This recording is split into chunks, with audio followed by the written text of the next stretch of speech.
In 1976, a school bus carrying 26 children and their driver mysteriously disappeared. Not a single trace was found, and it was as if they had vanished into thin air. The entire community was in turmoil, and the parents of the children were on the verge of losing their minds, repeatedly asking, "Where are our kids?" They had no idea that their children were no longer above ground. The person behind this incident and the reason why they orchestrated such an event were beyond comprehension. Today's story takes us to Chowchilla, a small city located in California, USA. This city was quiet, with a small population, and it was rare for any crimes or bad incidents to happen there. But as the saying goes, evil can be found anywhere. On July 15, 1976, precisely in the late afternoon, a bus driver named Ed Ray, 55 years old, was wrapping up his day. Ed was working at a local summer school, where he had been employed for many years. People who knew him described him as someone who genuinely loved children. He was always cheerful and playful with them, and he often said, "Anyone working with kids has no right to come to work angry or spread negative energy around them." That afternoon, Ed had just picked up the kids from a pool party where they had been swimming and having fun. The children were all happy, laughing, and singing as they boarded the bus to go home. Their excitement filled the air, but none of them knew that they were about to experience a nightmare that would change their lives forever. At first, everything seemed normal. Ed dropped off a girl and her brother at their home, waiting to ensure they got inside safely before continuing his route to drop off the others. After a few more stops, there were only 26 children left on the bus, along with Ed, making a total of 27 people. The bus was traveling along an isolated road surrounded by fields when something unusual happened. Ed saw a van or a truck-like vehicle parked in a way that completely blocked the road ahead. Ed thought to himself, maybe someone's car broke down and they need help. So, he decided to approach the vehicle and see if assistance was needed. It wasn't unusual in such a small town to come across someone needing a hand. As the bus got closer to the van, Ed prepared to step out and investigate why it was blocking the road in such a strange position. But just as he was about to get off, 3 masked men suddenly emerged from the van. They were armed, holding weapons, and their faces concealed by masks. The joyful atmosphere on the bus vanished in an instant. The children, who had been laughing and singing just moments ago, went silent. They stared at the strangers in fear, unsure of who they were or what they wanted. One of the masked men walked up to the driver's side window and shouted at Ed, "Open the door, or I'll kill you." Ed froze, unsure of what to do. He desperately wanted to refuse and keep the door locked, but he knew that any mistake could cost him his life and leave the children defenseless. Reluctantly, he opened the bus door. One of the men boarded the bus, brandishing a weapon. He started shouting and threatening, "I'll kill all of you, and I'll kill your driver too." The children, overwhelmed with fear, began to scream and cry. It was only natural. Most of them were between 5 and 14 years old, with the majority being around 8 or 9 years old. The masked man ordered Ed to get up from his seat and move to the back of the bus. As Ed walked past the terrified children, he tried to comfort them, smiling gently and whispering, "It's going to be okay. Don't be scared." But the children couldn't hold back their fear and huddled together, trembling. One of the kidnappers took Ed's seat at the front of the bus, holding a weapon and keeping a watchful eye on the children, ready to react to any movement. Meanwhile, the other 2 kidnappers returned to the van that had blocked the road. With the van leading the way, the bus was driven away, carrying 26 terrified children and their driver, Ed, into the unknown. In less than a quarter of an hour after leaving the original spot, the kidnappers drove the bus out of the city, covering around half an hour's distance to dispose of the bus. They knew that a large, bright school bus would quickly attract attention from both the public and the police once the children were reported missing. The location they chose was a dense forest area, concealed by thick trees, where it was easy to hide the bus from sight. Once they reached their destination, the kidnappers carefully parked the van right next to the bus to ensure the children could be transferred directly from the bus into the van without leaving footprints or any evidence on the ground. The children were taken out one by one, trembling with fear, as the kidnappers kept their weapons pointed at them, ready to act if anyone resisted.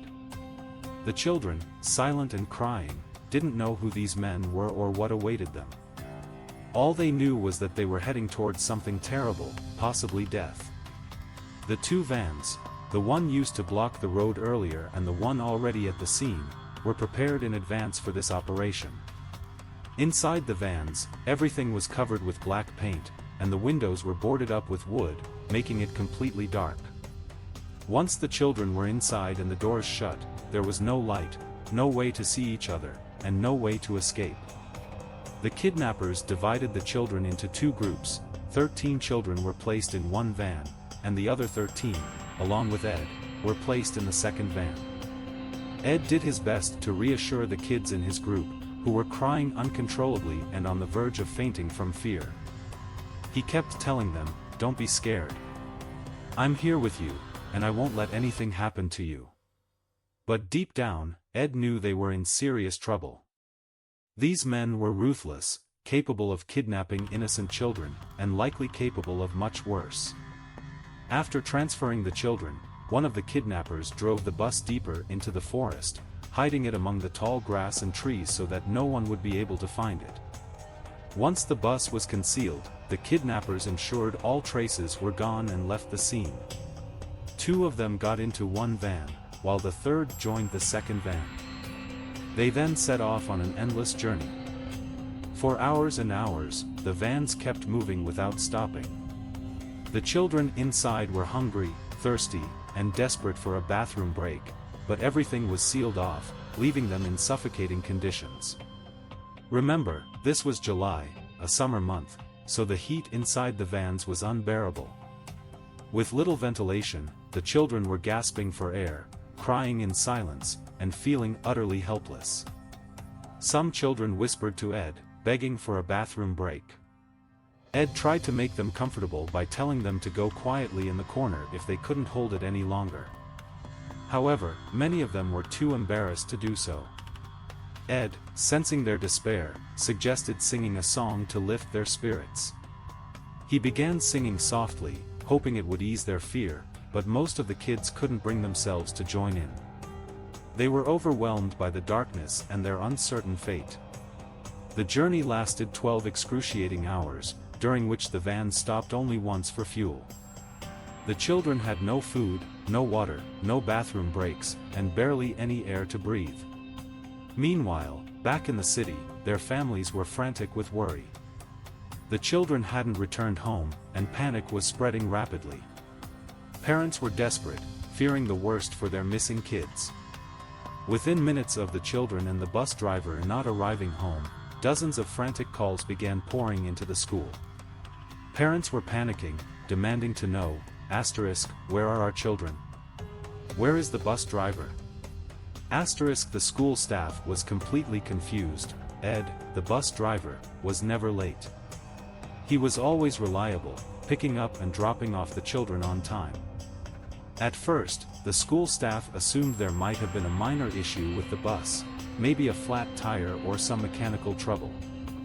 They tried calling Ed's home, but no one answered. This was the 1970s, a time before cell phones, so there was no way to directly contact him on the road.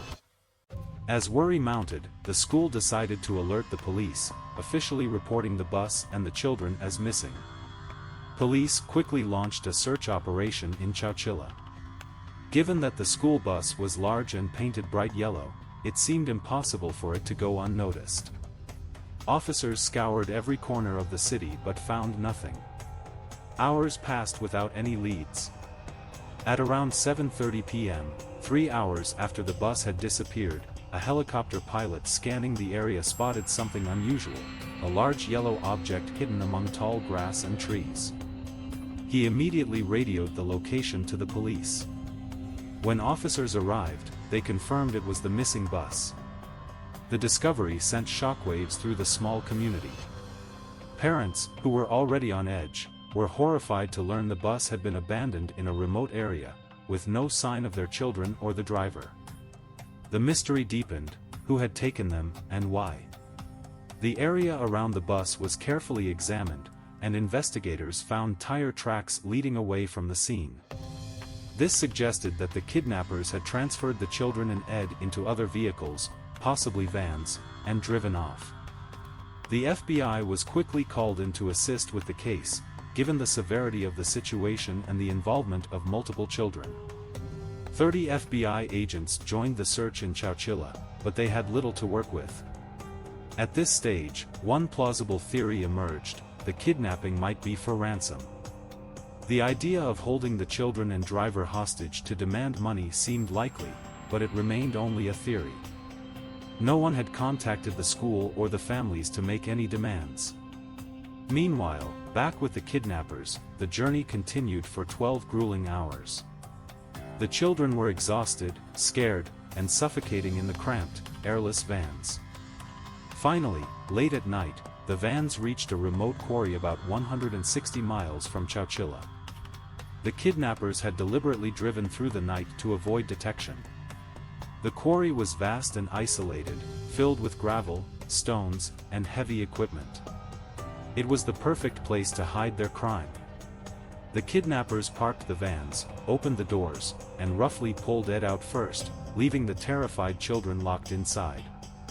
Their plan was to deal with Ed first because he was the adult and could potentially resist or cause trouble. Once Ed was subdued, the children would be easier to control. One of the kidnappers pointed a gun at Ed and barked, "Walk straight ahead. Don't look left or right." Ed obeyed, his heart pounding. He was led to a large hole in the ground with a ladder descending into it. The kidnapper ordered him to climb down.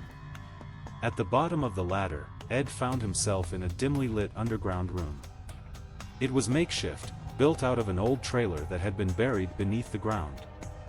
Inside, there were a few chairs, and the space smelled musty. The kidnappers had clearly prepared this area in advance. They had cut an opening at the top of the trailer and installed a ladder to use as an entrance. Once Ed was inside, the kidnappers secured the entrance, ensuring he couldn't escape. They had successfully isolated him, and now their attention turned back to the children. Back in the van, the kidnappers opened the door, pulled out one child at a time, and, of course, kept their weapons pointed at the rest. Fear paralyzed the children, who sat silently, trembling, unable to resist. Each child was interrogated. They were forced to give their name, their parents' names, their address, and any other identifying details. Afterward, they were marched down the ladder into the underground space. Imagine the terror of the children left in the van, watching the door open, seeing one of their friends taken out, and having no idea what was happening to them. Many clung to each other, trying to delay being chosen, but one by one, all the children were forced into the pit beneath the ground. When all 26 children and Ed were finally underground, they began exploring their grim surroundings. The buried trailer was cramped and poorly ventilated. There were a few mattresses, a small makeshift toilet, and limited food and water, barely enough for 4 people, let alone 27. The kidnappers sealed the pit with a heavy wooden cover, weighing it down with 2 large industrial batteries. The only source of air was a weak ventilation system powered by a fan that barely functioned. As time passed, the situation inside grew worse. The children and Ed could hear the sounds of dirt being shoveled and spread over the top of the pit. It was clear, they were being buried alive. The sheer weight of the dirt above pressed down, making it nearly impossible for anyone to escape or even imagine signaling for help. Above ground, the kidnappers returned to their hideout. They planned to contact the authorities to demand a $5 million ransom, equivalent to about $25 million today. But when they tried calling the police, the phone lines were jammed. The media frenzy surrounding the missing children had overwhelmed the phone system, making it impossible for the kidnappers to get through. Frustrated and exhausted from their sleepless 12-hour operation, they decided to rest and come up with a new plan later. Meanwhile, underground, the situation was deteriorating rapidly. The children were suffocating due to the lack of oxygen, and the limited food and water had already run out. The makeshift toilet added to the unbearable stench in the confined space. The fan providing their only source of air suddenly stopped working, likely because its battery had died. Panic broke out. The children were crying and screaming, and Ed tried his best to calm them down. However, the more they moved and screamed, the faster the remaining oxygen was consumed. To make matters worse, the weight of the dirt on the roof of the trailer began to cause it to creak and buckle under the pressure. At this point, everyone believed they would die, either from suffocation, starvation, or being crushed by the collapsing roof. But amidst the chaos, one boy emerged as the unlikely hero of this nightmare, Mike Marshall, a 14-year-old who was the oldest among the children. From the beginning of the ordeal, Mike had been a pillar of strength. During the drive in the van, he tried to reassure the younger children, telling them everything would be okay. In the underground pit, he took charge, helping Ed ration the food and water and keeping the younger children entertained by singing and playing games with them. When the trailer started to collapse, Mike decided he couldn't wait for rescue any longer. He and Ed began examining the trailer, looking for any possible way out. Despite their fear, they refused to give up. Ed said to him, "We are going to die here. We are done for unless we come up with a solution. The only way is to get out the same way we came in." Ed replied, "How are we going to do that? We are buried underground." Mike answered, "We have nothing to lose by trying. Just help me, and leave the rest to me." Ed added, "Even if you come up with something, the kidnappers are outside. The moment they see us, it's over for us." Mike replied, "We're already buried 200 meters underground. Our best chance is to try." First, they gathered all the planks and stacked them on top of one another to create a platform to climb. Their plan was to remove the barrier blocking their exit. The main problem they faced was the heaviness of the covering above them, which consisted of a large engine, 2 heavy batteries, and additional weight.